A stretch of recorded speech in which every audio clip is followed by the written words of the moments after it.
तुम्हा सगळ्यांचं महाराष्ट्रमध्ये स्वागत. वेल, ज्या जोडीने लोकांना अगोबाई अरेच्या उलाला लावलं आणि चेकमेट करत सगळ्यांना सैराट केलं, अशी जोडी आता एका वेगळ्या रूपात आणि वेगळ्या ढंगात आपल्याला बघायला मिळणार आहे. अजय अतुल सर, दोघांचंही महाराष्ट्रमध्ये स्वागत. मला सांगा, जाऊ द्या ना बाळासाहेब, म्हणजे तुमची गाणी आम्ही ऐकली. जाऊन द्या ना बाळासाहेब, ओके. तुमची गाणी आम्ही ऐकतोच आणि ती सगळ्यांच्या तोंडावर असतात, ओठांवर असतात. पण आता निर्मात्याच्या भूमिकेत तुम्ही दिसणार आहात, म्हणजे संगीतकारातून निर्मात्याच्या भूमिकेत दिसणार आहे. कसा होता प्रवास आणि ठरवलं कसं की ह्या सिनेमातून निर्माता म्हणून तुम्ही यायचं आहे? नाही, त्याच्यासाठी योगायोग आहे हा. कारण आम्ही सारथी एंटरटेनमेंट आणि आम्ही असं आमचं कोलॅबरेशन केलं आणि त्याच्यानंतर गिरीश आम्हाला भेटला आणि त्यांनी हा जो विषय आम्हाला ऐकवला होता आणि ज्या पद्धतीने त्यांनी तो नॅरेट केला होता ना, तो अतिशय आम्हाला मनाला भावला होता. आणि अशाच पद्धतीचे आत्ता जे आमचे किंवा फॉर दॅट मॅटर आमचे पण काही मित्र आहेत की त्याच पद्धतीने त्यांचं बोलणं, त्यांचं चालणं किंवा एक विचारसरणी त्या पद्धतीची, तर ते आम्हाला प्रचंड भावलं. आणि ते आवडल्यामुळे ॲक्च्युली आम्ही याच्यामध्ये निर्माता वगैरे असं काही विचार न करता आम्ही जस्ट त्या प्रोजेक्टच्या पाठीमागे उभं राहिलो. म्हणजे त्याच्यामध्ये नाव आमचं आहे निर्माता, पण आम्ही त्याच्यापेक्षा आम्ही ही प्रोसेस फार एन्जॉय केली. असं असतं की एखादा संगीतकार असतो, तो सिनेमा सुरू झाल्यानंतर, कथा झाल्यानंतर, लिखाण झाल्यानंतर इन्वॉल्व्ह होतो. पण निर्माता एक असतो ज्याला सुरुवातीपासून त्या सिनेमाच्या बरोबर उभं राहावं लागतं. मग ती एक प्रोसेस कशी होती तुमच्यासाठी? संगीतकाराची की निर्मात्याची? संगीतकाराबद्दल काही चर्चाच नाही आज. अच्छा, ओके. नाही, आम्ही निर्माता म्हणून याच्यामध्ये जेव्हा आलो ना, ॲक्च्युली बघा, तसं जर असतं तर आम्ही सोल, अजय अतुल प्रोडक्शन, प्रस्तुत वगैरे हे सगळं आलं असतं. आम्ही एक एंटायरली आम्ही जे निर्माते नाही आहोत, त्यांच्याबरोबर एवढी 7 लोकं तुम्ही जाताय पाहिली, ह्या सगळ्यांचं मिळून ही झालेलं बेबी. आणि त्याचं पण एक कारण होतं, because it's kind of a good business model, like can say. सगळ्यांना थोडा भार आहे, फार काही नाही. म्हणजे निर्माता म्हणून आम्ही काय काय काम केलं मी सांगू. हे पोस्टर असावं की नसावं, दुसरं असावं की नसावं, फोटो असा असायला पाहिजे की नाही, टायटल कसं असायला पाहिजे, पहिलं टीजर कुठलं जायला पाहिजे, ह्या सगळ्या गोष्टींमधली चर्चाची आम्ही सैराटलाही गेली होती सेम. सो प्रोड्युसर म्हणून तुमचं वेगळं काही बनत नाही, तुम्हाला असं काही फार वेगळं करायला लागत नाही. आम्हाला तरी लागलं नाही. आम्ही आमचं काम म्युझिक डायरेक्टर म्हणूनच करत होतो. आमचे सजेशन सगळ्या म्युझिशियन म्हणूनच्याच होत्या. प्रोड्युसर म्हणून आम्ही काही गोष्टींचे वेटो वापरले. म्हणजे आय कॅन से, गाणं असं शूट करायला पाहिजे, नाही हे चांगलं नाही, हे जरा आपण परत करूया का वगैरे. हे सगळे वेटो वापरण्याचं फक्त आय कॅन से आम्ही तेवढंच करू शकतो.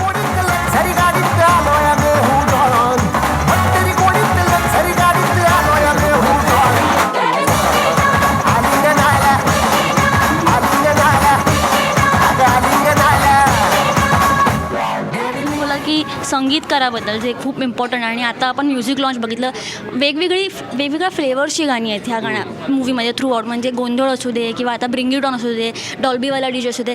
तर ह्या गाण्यांचं तुमचा कसा प्रवास होता ह्या गाणी बनवण्याचा? गाण्यांच्या बाबतीमध्ये आम्ही डॉल्बीवाला नावाचं एक गाणं पण केलं, तुम्ही ऐकलं असेल, आता सोशल मीडियावर पण ते बरेच दिवस आहे.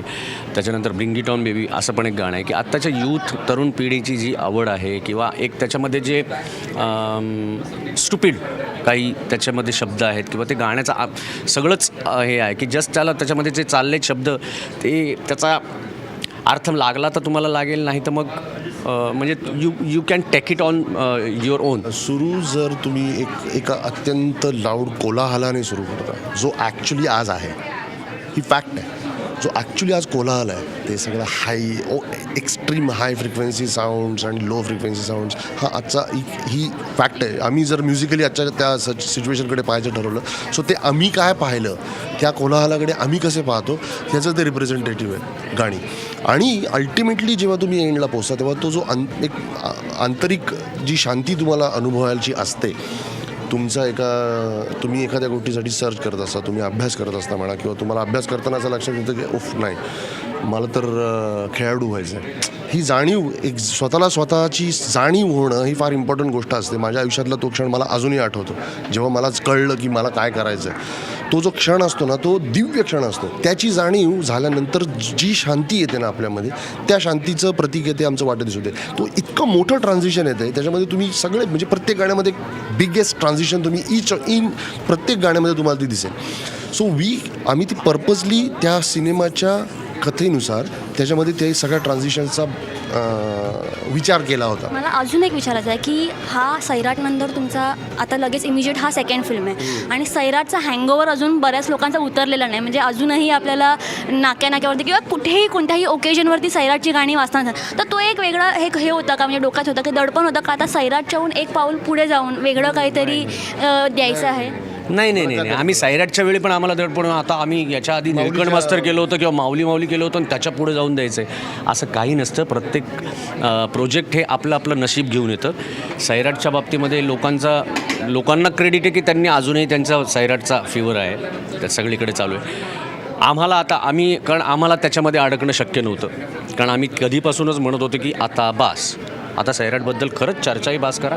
कारण त्याच्यानंतर काय व्हायला लागलं ना, जेव्हा आम्ही तरी बोलणं थांबवलं त्याच्याबद्दल. सैराटचे आम्ही प्रोड्युसर नव्हतो. आता विचार करा, सैराटचे आम्ही प्रोड्युसर असतो तर मग आम्ही तिकडे चांगली गाणी दिली आणि इकडे तर आम्ही प्रोड्युसर आहोत, इकडे नाही. असं नाही करत आहेत ना. आम्हाला स्टोरीने जे आम्हाला खुणवलं आम्ही तेच संगीतकार आहोत. जे आम्हाला स्टोरी देते तो जो इन्स्पिरेशन असतं ती स्टोरी आम्हाला इन्स्पायर करते. आम्हाला आमच्या स्टोरीने जे सैराटमध्ये इथे जे इन्स्पायर केलं त्यानुसार आम्ही गाणी केली आणि that is very important for us. आम्ही चित्रपट सेलिब्रेट करतो, आम्ही आमचं व्यक्तिगत लाईफ सेलिब्रेट नाही करत. आम्ही ते करतो जे आम्हाला ऐकायचं आहे. आम्ही तेव्हा विचार नाही करत की आता लोकांना ह्याची गरज आहे का. लोकांनी कुठे सिम्फनी ऐकली होती, मग लोकांनी कुठे ऑर्केस्ट्रा असा ऐकला होता नव्हतं. आम्ही ते करतो जे आम्हाला करायचं आहे. मग आम्ही इकडे फुल ऑन आता फुल स्नेअर्स आणि ते फुल मोठा वेगळा गाजावाजा आहे जो complete I can say different Marathi बाजाचं म्युझिक आम्ही इकडे केलं. गोंधळसुद्धा एक एक्स्ट्रीमली वेगळा गोंधळ आहे जो नॉर्मल ज्या ठेक्याला आम्ही गोंधळ गातो सुद्धा त्या ठेक्याचा गोंधळ नाही केला. आम्ही जे केलं ते परत नाही करणार. गंगनम अरे लाव की कडक अजय अतुल लाव. This is the sound of Ajay Atul.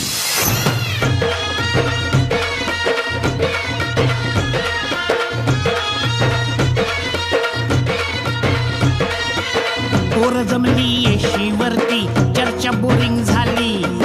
चल भावड्या पार्टीला मग पारावरती आली. तपरी माग रिचली क्वार्टर भावड्याला मग बसला स्टार्टर. चल रपंट्या मिटवू आपल्या डिस्को डान्सिंग खाजेला. डॉल्बी वाहल्या बोलाव माझ्या डीजेला. आम्हाला देव देतो, आम्हाला बाप्पा देतो. जी ट्यून येते ती त्या गोष्टीसाठी येते आणि त्याचं नशीब असतं. आम्ही त्याच्यामध्ये हात असं काहीही फेरफार करत नाही. जे ज्याच्यासाठी आले ते त्याच्यासाठी आले. आणि अल्टिमेटली वी आर हॅपी की अजूनही सैराटचा फीवर आहे. अजून 10 वर्ष राहावा, चांगली गोष्ट आहे ती फार मराठीसाठी. फक्त त्याच्याबद्दलचं एक बाईट आमच्याकडे मागू नका. आमच्याकडे बोलण्यासारखं काही नाही आहे. सगळं झालेलं आहे बोलून. आणि तुमच्या म्युझिकबद्दल अजून एक स्पेशालिटी असते की तुमचं म्युझिक जे आहे ते व्हिज्युअली पण तितकंच छान दिसतं, म्हणजे स्क्रीनवरती. मग अगबायरच्या असू दे किंवा चेकमेट असे सगळे मूवीज असते ते तितकंच ग्रँड दिसतं. तुम्ही जितकं ग्रँड बनवता. म्युझिक आल्यानंतर सिनेमाचं बजेट वाढतं, गाण्यांचं बजेट वाढतं आणि मग त्याच्यानंतर ते तसं शूट करायला लागतं. आणि आम्हाला बाप्पाची कृपा आहे की आम्हाला जेव्हा आम्ही गाणं करतो तेव्हा त्याचं गाण्याचं सगळं सुचतंच, पण त्याचे व्हिज्युअली दिसतात. सो आम्ही ते सांगायला लागतो की असं आहे, इथे असं मला शॉट वाटतो, असं व्हिज्युअल होत असावं, हे घडत असावं. असे आमचे अपार्ट फ्रॉम म्युझिक इनपुट खूप आहेत प्रत्येक सिनेमामध्ये. मग ह्या सिनेमात तुम्हाला जत्रापासून आत्तापर्यंतच्या प्रत्येक सिनेमामध्ये संगीत सोडून सुद्धा आम्ही बरेच इनपुट आपोआप येतात ना, त्यामुळं आम्ही ते डोक्यात ठेवत नाही. आम्ही जे मनात आले ते सांगून टाकतो. नाही, या सिनेमात आम्ही ते जे डोक्यात आलेले ते आम्ही फक्त सांगायचो. यावेळेला आम्हाला ते करताच आले. करा हे पण करा ते पण करा असं. फक्त अगेन बजेटचं कन्सर्न होताच, पण तरी जेवढं शक्य होतं तेवढं केलं. कित्येक वेळेला आम्हालाच सुचतं आणि नंतर असं लक्षात येतं अरे पण आपल्यालाच करायचं आहे हे. त्यामुळं परत प्रेशर आम्हाला, आता बोलून तर बसलो, आता करायला लागणार, असं पण सिच्युएशन आहे.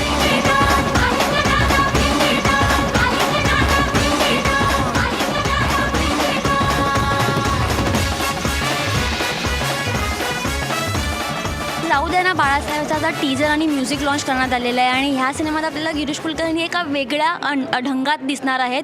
तुमच्या दोघांचंही स्वागत महाराष्ट्रावनमध्ये. सर, ॲक्च्युली एका सिनेमामध्ये एक दिग्दर्शक असतो, एक लेखक असतो, त्यानंतर एक संगीतकार असतो, पण तुम्ही या सिनेमात आय थिंक 4 भूमिकांमध्ये दिसणार आहे. तर मग कसं पेलवलं हे सगळं?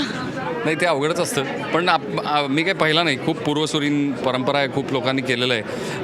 अर्थात अवघड आहे, खूपच अवघड आहे आणि त्रेधा उडते, त्रास होतो.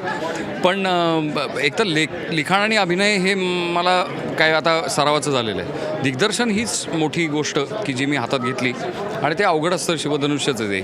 सो मला माहीत नाही की मी दिग्दर्शक म्हणून घ्यायला पात्र आहे का नाही, ते आता सिनेमानंतर ठरेल. परंतु मी ती जबाबदारी मात्र घेतली आणि त्या सगळ्याचा भार माझ्या खांद्यावर पेलण्याचा मी प्रयत्न करून पाहिला आणि तो मजेशीर होता, तो थ्रिलिंग होता, तो खूप शिकवणारा होता. So I am very happy की सक्सेसफुली मी अर्थात. पण हॅव्हिंग सेड दॅट की ही सगळी एवढी मोठी निर्मात्यांची फौज माझ्या मागं भक्कम उभी होती. म्हणजे उमेश नेहमीच त्याच्याच आराधर इच्छेपोटी हा सगळा घाट झालेला आहे. असं हे बोलले की तुमची जोडी आम्ही बघितली आहे, म्हणजे अगदी देऊळ असू दे, आता पुणे 52 असू दे, तर ह्या सगळ्यामध्ये तुमचा एकत्र प्रवास बघा. तुम्ही दिग्दर्शकाच्या भूमिकेत होता आणि आता हे दिग्दर्शन करणार आहात, आता तुम्ही निर्मात्याच्या भूमिकेत. तर तो प्रवास कसा होता? तुम्ही त्यांना काही असं गाईड केलं त्या ह्याच्यात शूजमध्ये उतरण्यासाठी? मुळात आम्ही पूर्वी नाटकं करायचो. आमची नाटकाची एक संस्था होती आणि त्यावेळेला गिरीश दिग्दर्शक होता. तो लेखक, दिग्दर्शक आणि अभिनेता या भूमिका नाटकाच्या मध्ये ऑलरेडी करत होता. जेव्हा आम्ही चित्रपट बनवायला सुरुवात केली तेव्हा मला असं फार वाटत होतं की त्यांनी दिग्दर्शन स्वतः करावं, कारण त्याचा मूळ पिंड हा दिग्दर्शकाचा आहे आणि त्यामुळे मी त्याला खूप वर्षांपासून असं म्हणत होतो आणि मला फार आनंद वाटतो की त्यांनी फायनली ते मान्य केलं आणि त्यांनी या चित्रपटाचं दिग्दर्शन केलं आहे. मला यावेळेला त्यामुळे थोडंसं ती सगळी प्रक्रिया जी आहे ती थोडीशी दूरस्थ होऊन पाहता आली आणि त्याचा खूप एक चांगला उपयोग मला स्वतःच्या शिकण्यासाठी सुद्धा खूप चांगल्या अर्थाने झाला. मला असं वाटतं की गिरीशच्या दिग्दर्शनामुळे एक मराठीला खूप चांगला एक नवीन दिग्दर्शक मिळेल आणि अजून काही चांगल्या कलाकृती त्यामुळे घडू शकतील. सर, मला तुमचं एक मी मुलाखतीत वाचलेलं की तुम्ही जे पण लिहिता तुम्ही किंवा तुमचे जे पण कॅरेक्टर्स असतात ते तुमच्या ऑब्झर्वेशनने असतात, तुम्ही जे बघता तुमच्या आजूबाजूला घडतं. तर हे जे बाळासाहेब कॅरेक्टर आहे ते तुम्ही कुठून तुम्हाला इन्स्पायर झालं आहे? गावागावात आहेत बाळासाहेब, गावागावात आहेत. म्हणजे खरंच सांगतो की प्रत्येक गावामध्ये कोणीतरी एक बाळासाहेब असतो जो ह्या पद्धतीचा एक खट्याळपणा त्याच्यात असतो, पण इनोसंट, म्हणजे चांगल्या मनाचा माणूस.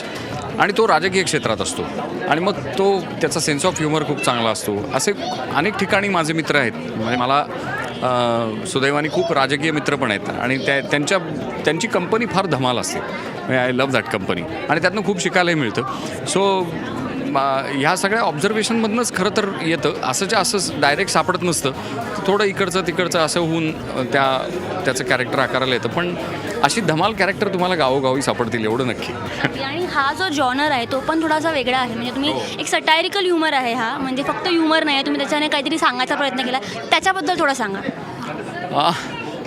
खरोखरी ही म्हणजे विनोद दरवेळेस वेगळ्या पद्धतीचा विनोद शोधणे ही मोठी अवघड प्रक्रिया आहे एक लेखक म्हणून. आणि मग पुढे आता जाऊन दिग्दर्शक तर फारच अवघड आहे दिग्दर्शन ही. त्यामुळे प्रयत्न तो असतो, कितपत साधतो माहीत नाही, पण दरवेळेस काहीतरी वेगळ्या धाटणीचा विनोद तयार करता येईल का असा प्रयत्न एक असतो. पण तरीसुद्धा तुमची स्वतःची म्हणून एक शैली तयार होतेच आणि तिचाही एक इम्प्रेशन येत राहतं. सो ह्यातला विनोद खरोखरी वेगळ्या पद्धतीचा आहे म्हणण्यापेक्षा वेगळी माणसं आली ना की त्यांचा विनोद वेगळा असतो एका परीने. तर तसा ह्याच्यामध्ये पाहायला मिळेल. आणि इतकी वेगवेगळ्या पद्धतीचे व्यक्तिरेखा आहेत गिरीशने तयार केलेल्या की त्या व्यक्तिरेखांच्या असण्यातूनच बऱ्याच गोष्टी घडून जात आहेत. आणि आमच्या वळूमधला जो ह्युमर आहे तो ह्युमर आणि देऊळमधला ह्युमर याच्यापेक्षा खूप वेगळ्या पद्धतीचं काहीतरी याच्यामध्ये प्रेक्षकांना पाहायला मिळेल. आणि अनेक जसं भाऊ कदम आहेत किंवा सविता प्रभूण ही नवीन नटी आहे, तर अनेक मंडळींच्या अंगभूत ज्या काही विनोदाच्या शक्यता आहेत त्या गिरीशने एक दिग्दर्शक म्हणून खूप चांगल्या पद्धतीने त्या पडताळून पाहिल्या आहेत. त्यामुळे एक फार अशा सकस विनोद या चित्रपटामध्ये पाहता येईल. तुम्ही पण एक गाणं लिहिलं या सिनेमामध्ये, त्याच्याबद्दल सांगा. हो, ते पण एक पदार्पण आहे वेगळ्या प्रकारचं, तर त्याच्याबद्दल थोडं सांगा. ती आपसुकच घडलेली गोष्ट आहे. कारण जसं मी मगाशी म्हणत होतो तसं जेव्हा मी आणि गिरीश आम्ही त्या ठिकाणी होतो आणि त्यांनी ती ट्यून ऐकवली त्यावेळेला इतकं भरून आलं आणि त्या भरून येण्याचा जो अनुभव होता तो खूप काहीतरी देऊन गेला. आणि आणि ती सारखी मनामध्ये वाजत होती ट्यून, आणि आपसूकपणे त्याचे शब्द तयार झाले आणि त्या शब्दांमुळे मी खरंच कुठलंही असं न ठरवता अचानक मी ते शब्द गिरीशला ऐकवले आणि त्यालाही ते बरे वाटले आणि त्यामुळे आम्ही सगळ्यांनी मिळून ते गाणं पुढे लिहिलं. ह्याच्याबरोबरच म्हणजे ॲक्च्युली ह्या सिनेमामध्ये भरपूर लोक पदार्पण करतात, वेगवेगळे आपला जॉनर सोडून वेगळं काहीतरी करतात आणि ह्यातच आता अजय अतुलसुद्धा निर्मिती क्षेत्रात उतरतात. तुमच्याबरोबर त्यांचा पहिला प्रोजेक्ट आहे, सो ते एक दडपण होतं, ते कसं जुळून आलं सगळं? ते फार उमदी माणसं आहेत, फार छान माणसं आहेत आणि संगीताच्या क्षेत्रात असलेली माणसं फार जरा थोडी स्पिरिच्युअल टच असलेली असतात. त्यामुळे तशी ती लोक आहेत, त्यामुळे त्यांच्याशी मैत्री व्हायला फार वेळ. आम्ही त्यांच्या मागे देऊळपासूनच होतो, देऊळच्या वेळेस पण आम्ही त्यांच्याकडे लकडा लावला होता की तुम्ही करा म्हणून, तर तेव्हा ते जुळून फक्त आलं नव्हतं, पण यावेळेस ते जुळून आलं, त्यामुळे ते कधी ना कधीतरी होणारच होतं. सो इट वॉज फन, फार मजेशीर होतं.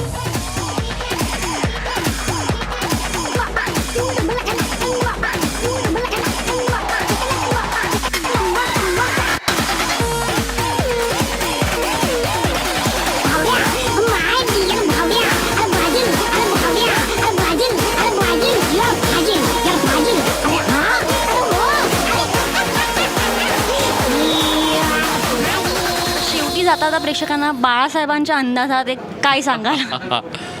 काय नाही, डायरेक्ट 7ला आहे ना थिएटर द्या आणि फुल ऑन म्हणजे डायरेक्टमध्ये एंटरटेनमेंट आहे फुल ऑन आणि एकदम म्हणजे हॅपी होऊन घरी जाणार. हा 7 ऑक्टोबर डायरेक्ट थिएटरात.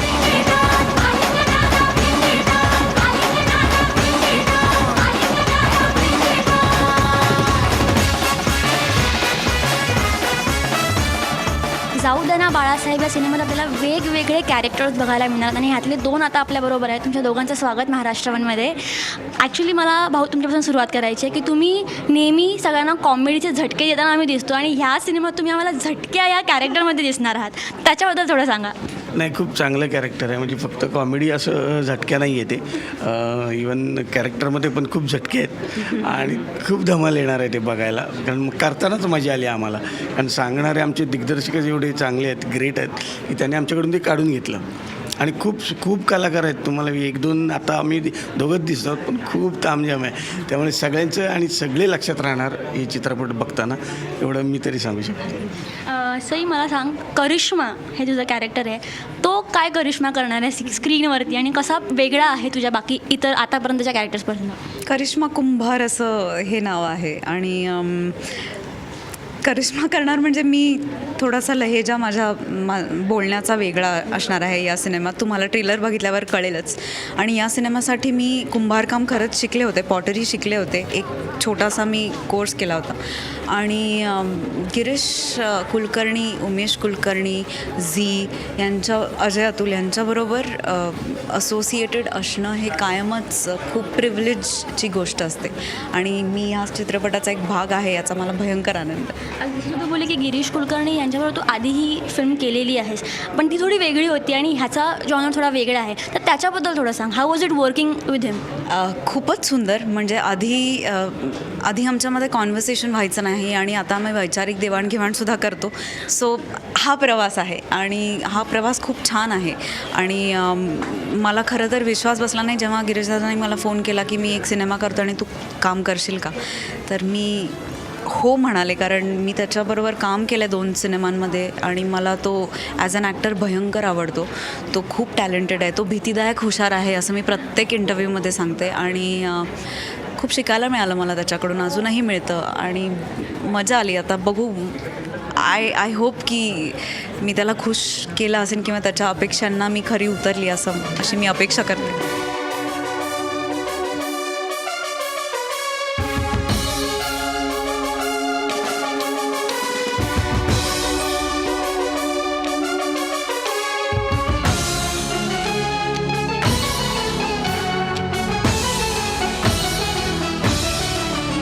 गिरीश कुलकर्णी बरोबर काम करणं एक भीतीदायक हुशार आहे असं तिने शब्द.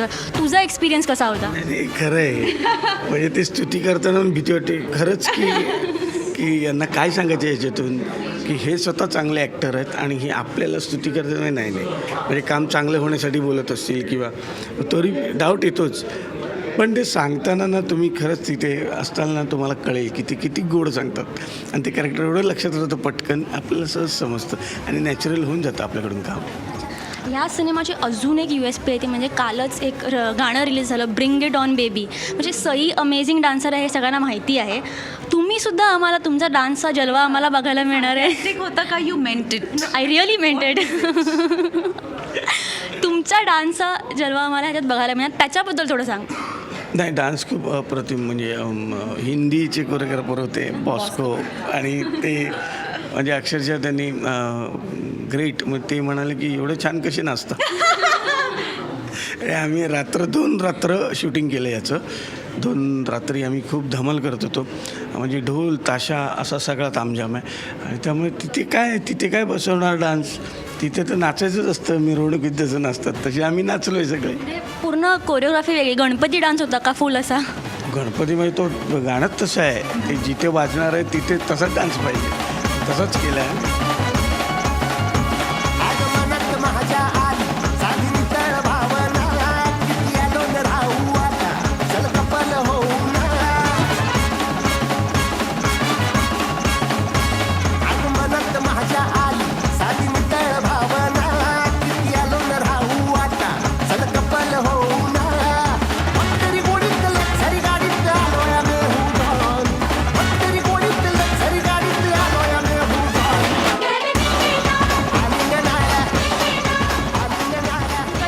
तुझा कसा ब्रिंग इट ऑनचा एक्सपिरियन्स होता? म्हणजे तुझा आणि तू ह्यांना काही टिप्स दिल्या होत्या का डान्सच्या? नाही, भाऊंना मी काय टिप्स देणार यार, अजिबात नाही. पण खूप झामा होता असं म्हणायला हरकत नाही. आमच्याबरोबर एक 200-300 ढोलवाले होते आणि ब्लोअर्स, मोठे मोठे ब्लोअर फॅन्स चालू होते. कुठून काहीतरी फुटतं आहे, ठिणग्या पडतात, असं एकदम फिल्मी वातावरण होतं आणि एका खूप ग्रँड सिनेमाचं शूटिंग आपण करतो आहे असा फील होता आणि तो फील खूप सुंदर होता. आणि बॉस्कोबरोबर काम करून खूप मजा आली. खूप म्हणजे खूप छान टीम, खूप प्लॅनिंग आणि काय म्हणायचं आहे किंवा कसं करून घ्यायचं हे प्रिसाइजली सांगणं आणि त्याच्यात अजय अतुल यांचं म्युझिक आणि त्यांचं ॲज अ प्रोड्युसर कॉन्ट्रिब्युशन. सोने पे सुहागा म्हणतात तसं होतं सगळं आणि मी खरंच खूप इगरली वाट बघते की गाणं एडिट होऊन कधी येतं आहे. अगदी तू जसं बोलली की अजय अतुल हे प्रोड्युसर म्हणून पहिल्यांदा त्यांचा फिल्म म्हणजे त्यांचं म्युझिक आपण ऐकतच आलो आहे. त्याच्याबद्दल तो एक्सपिरियन्स कसा होता ॲज प्रोड्युसर? ते तुझ्यावर कसे होते? खूप सुंदर. ॲज अ प्रोड्युसर त्यांचे काही वेळा सजेशन्स होती ती पण खूप छान होती. म्हणजे कधी आपल्याला वाटतं की हे प्रोड्युसर आहेत, मग हे क्रिएटिव्हली का इन्व्हॉल्व होत आहेत असं आपली तक्रारसुद्धा असते. पण ह्यांचे सजेशन्स खरंच घेण्यासारखे आणि विचार करायला लावण्यासारखे होते. कारण दे हॅव बीन हिअर आणि they are best in the business. So मला खूप मजा येते की माझं हे आय थिंक पहिलं असोसिएशन आहे अजय अतुल यांच्याबरोबर. त्यांचं गाणं माझ्यावर पिक्चराईज होतं आहे ए आणि बी. ॲज अ प्रोड्युसर त्यांचं पदार्पण आहे. सो माझ्या खूप खूप शुभेच्छा त्यांना.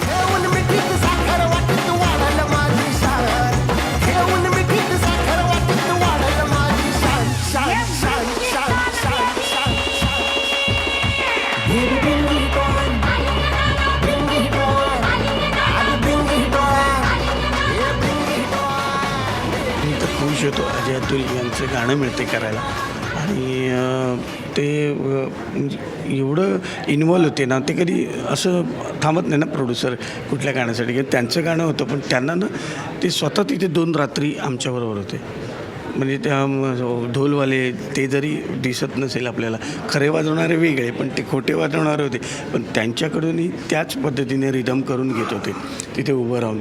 त्यामुळे खूप असं मस्त सगळ्यांचं जुळवून आलेलं आणि ते स्वतः तिथे असल्यामुळे काय पाहिजे, कुठल्या शब्दाला कसा हे रिॲक्ट हो हे ते सांगत होते. त्यामुळे तो एक फायदा झाला. 7 ऑक्टोबरला आम्ही येतो आहे तुमच्या जवळच्या चित्रपटगृहात. तर 7 तारखेपासून करिश्माला आणि बालासाहेबांना नक्की बघा. तू काय सांगशील? 7 ऑक्टोबरला हे असं झटका आहे तुम्हाला, त्यामुळे मला बोलताना प्रॉब्लेम होते. 7 ऑक्टोबरला या जाऊ त्यांना बाळासाहेब बघायला सगळ्यांनी. डोळा नाही मारते म्हणजे हे सवय आहे.